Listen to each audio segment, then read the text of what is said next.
Nishad party के राष्ट्रीय अध्यक्ष संजय निषाद ने लखनऊ में प्रेस कॉन्फ्रेंस की।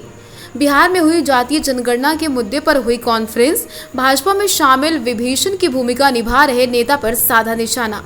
निषाद समाज को अनुसूचित जनजाति में शामिल करने की आवाज उठाई। बिहार की जातीय जनगणना में निषाद समाज को ओबीसी में गिने जाने पर मंत्री संजय निषाद को आपत्ति। आगामी लोकसभा चुनाव में भारतीय जनता पार्टी के साथ रहेगा निषाद समाज। निषाद पार्टी के राष्ट्रीय अध्यक्ष डॉक्टर संजय निषाद से खास बातचीत। मोदी और अमित शाह तक पहुंचा है और उनको अंतिम तक लड़ाई लड़े जब तक संविधान में हुआ हिस्सा। दलितों ने दल बनाया, मिल गया, मैंने भी दल बनाया, मिल गया, मिलेगा और मिलना शुरू हुआ है। पहले उनके लिए सामाजिक न्याय लड़ाई लेने के लिए हमें नीति चाहिए, पैसा चाहिए। आज उनके लिए मछुआ कल्याण कोष तमाम चीज़ें हैं, उन्हें सोच बदलने की तमाम है। तो ऐसा नहीं कर सकते कि हमारी लड़ाई नाकामयाब है। शुरू हो गई है, बजट में हिस्सा मिल रहा है, उन्हें नीति बन की योजना मिल रही है, उन्हें सुरक्षा मिल रहा है, उनके पढ़ाने लिखाने के लिए बजट आ रहा है, ये सारा कुछ हो रहा है। भाजपा के विकास के साथ निषादों का विकास हो रहा है कि नहीं? आपने देखा होगा कि पहले निषाद जब थे थाने जाते थे तो केवटा मल्लावा के नाम से पुकारे जाते थे। अब जब निषाद का टोपी लगा जाते हैं तो दरोगा जी निषाद की कह के पुकारते हैं।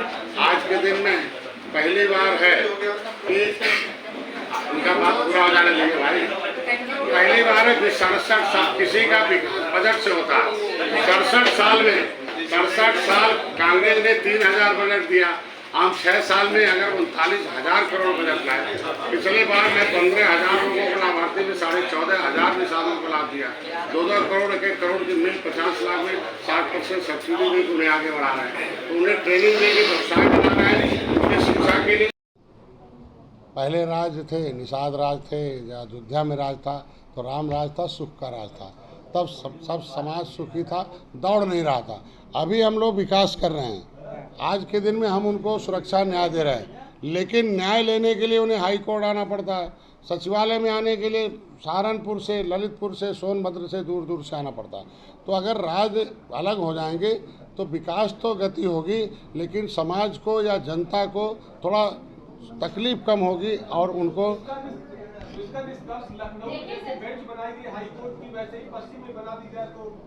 नहीं। देखिए, पहले अवध प्रांत था और आगरा प्रांत था।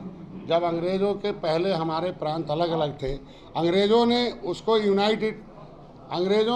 यूनाइट प्रोविंस के नाम से दिया कि आगरा और अवध को मिला के एक कर दिया उत्तर प्रदेश। अगर अंग्रेज़ हमें एक किए हुए हैं तो अंग्रेज़ों की नीति का मतलब है कि हम उसी पर चलते रहें। हम अलग कर देंगे तो उनको उनकी समस्याओं का समाधान बहुत आसानी से हो जाएगा।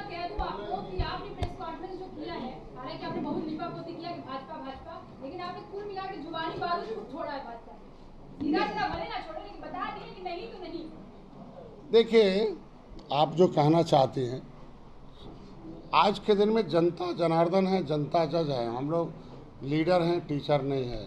हम लोग लीडर और टीचर दोनों हैं। हम लोग लीडर भी हैं। यही तो मैं चाहता हूँ।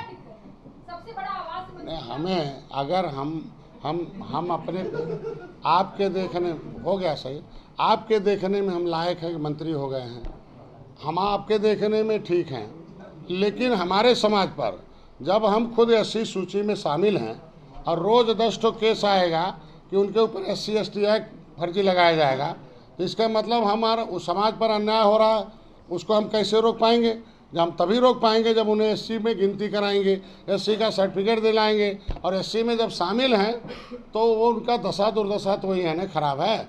तो आज के दिन में सीधा सवाल कि अगर वो प्रधान को वोट नहीं दिया तो एक SC से उसे SC ST एक्ट लगवा देता है। उसके कहने वोट नहीं दिया, SC ST एक्ट लगवा दिया। उसके यहाँ मजदूरी नहीं किया, SC ST एक्ट लगवा दिया। तो अब तो भाई पॉलिटिकल गार्ड